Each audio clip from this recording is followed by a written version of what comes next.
Be honest, does it look like a spaghetti disaster? Cable management is annoying, and most guides tell you to drill holes in your expensive desk. But not today.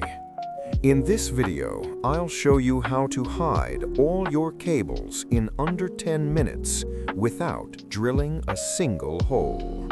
Step 1. The foundation. Stop using tape or cheap clips.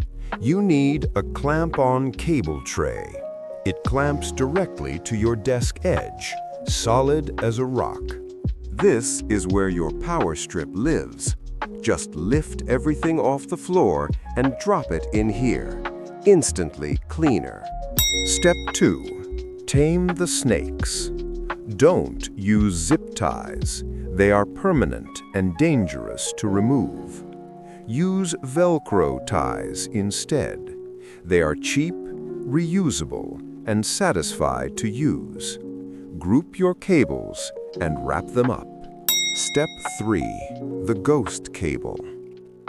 For the cables running down from your monitor, use a cable sleeve.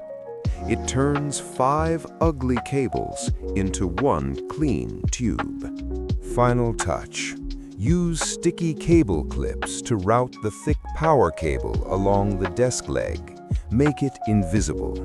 And done. From a messy nest to a clean Zen workspace. No tools, no damage. All the items I used are linked in the description below. They are super cheap on Amazon right now. Thanks for watching Zendesk Tech.